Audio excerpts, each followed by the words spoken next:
ایک بزرگ فرماتے کہ میں سفر حج کے لیے گیا اور میں نے ایک نوجوان کو دیکھا کہ وہ ہر جگہ پر حضور نبی رحمت صلی اللہ تعالی علیہ وسلم کی ذات پہ درود و سلام پڑھ رہا ہے۔ وہ مطاف میں ہے، وہ حجر اسود کے بوسے لے رہا ہے، وہ زمزم پی رہا ہے، پھر بھی حضور کی ذات پہ درود و سلام ہے۔ وہ میدان عرفات کی طرف گئے ہیں، پھر بھی درود پاک ہے، مزدلفہ ہے، منا ہے، ہر مقام پر حضور کی ذات پہ درود و سلام پڑھ رہا ہے۔ وہ کتنا نیک انسان ہوگا۔ بزرگ کہتے ہیں میرے دل میں خیال آیا کہ میں اس سے پوچھوں تو صحیح کہ یہاں ہر جگہ کی ایک اپنی دعا ہے اور ہر جگہ کا ایک اپنا مقام ہے، اور حضور نے ہر جگہ کے لیے جو دعائیں مانگی یہ وہ کیوں نہیں مانگ رہا؟ کہتے میں نے اس سے پوچھا تو اس نے کہا کہ بات اصل میں ایسی ہے کہ میں اور میرا باپ خراساں سے چلے حج کے لیے، ہم کوفہ میں پہنچے کہ میرے والد بیمار ہو گئے، اور جب وہ بیمار ہو گئے میں اور میرے والد تھے، میں بڑا پریشان ہوا۔ میں نے اپنے باپ کے چہرے پر، کیونکہ گرمیوں کا موسم تھا، گرمی سے بچنے کے لیے اپنے باپ کے چہرے پر میں نے چادر دی۔ تھوڑی دیر کے بعد جب میں نے چادر کو پیچھے کیا تو میرے باپ کا چہرہ معاذ اللہ وہ گدھے کا چہرہ بن چکا تھا۔ میں بڑا پریشان ہوا کہ یہاں سے حرمین بھی دور ہے اور بے سر و سامانی کا حال ہے، اور مسافر ہوں میں، اور ابائی گھر بھی بہت پیچھے رہ گیا، کیا کروں؟ میرے پاس تو کوئی بھی نہیں ہے، کچھ بھی نہیں ہے، اور پریشان ہو گیا۔ اسی پریشانی میں کیا دیکھتا ہے کہ اس کے باپ کا وصال ہو گیا، لیکن چہرہ جو ہے وہ گدھے کا چہرہ ہے۔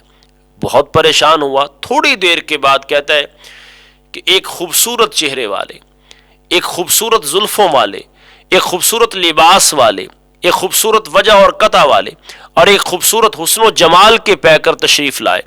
انہوں نے میرے باپ کے چہرے سے چادر کو دور کیا، اور تھوڑی دیر کے بعد جب چادر دوبارہ رکھی تو جانے لگے، تو میں نے ان کا دامن کرم پکڑ لیا، ان کے دامن رحمت کو پکڑ کر کے عرض کی کہ اے خوبصورت چہرے والے، آپ کون ہیں؟ اور اس مصیبت میں، اس پریشانی میں میری داد رسی کی، مجھ پر شفقت فرمائی، آپ کون ہیں؟ اے بندہ پرور، آپ کون ہیں؟ فرمایا تیرا باپ میری ذات پہ درود و سلام پڑھنے والا تھا۔ اس پریشانی کی حالت میں میں اس کے چہرے کو دیکھنے کے لیے آیا۔ فرماتے جب میں نے اپنے باپ کے چہرے کو دیکھا، وہ نوجوان کہتا ہے کہ وہ بات کر کے آمینہ کے لال حسنین کریمین کے نانا جان جب سرکار کائنات تشریف لے گئے تو کہتے میں نے اپنے باپ کے چہرے کو دیکھا تو میرے باپ کا چہرہ بالکل پر نور تھا، اور حضور نبی رحمت صلی اللہ تعالی وسلم نے ارشاد فرمایا کہ تیرا باپ سود کھاتا تھا۔ اللہ تعالیٰ اس موذی مرض سے ہمیں مسلمانوں کو محفوظ رکھے، کیونکہ میرے آقا و مولا صلی اللہ تعالی وسلم نے فرمایا کہ سود لینے والا اور سود دینے والا اور اس کے گواہان جو ہیں ان تمام پر اللہ کی لعنت ہے۔ اب وہ سود کا کاروبار کرتا تھا، سود کھایا کرتا تھا، تو اس لیے اس کا چہرہ، جو بندہ سود کھاتا ہے، حضور فرماتے اس کا چہرہ دنیا میں نہ بگڑے تو قبر میں ضرور بگڑتا ہے۔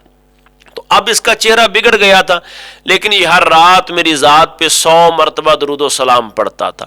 تو درود و سلام کی برکت یہ ہوئی کہ اس بے سر و سامانی کی حالت میں جب اس کے جاں کنی کا وقت آیا، اس نے مجھے یاد کیا، میں اس کی داد رسی کے لیے تشریف لے آیا۔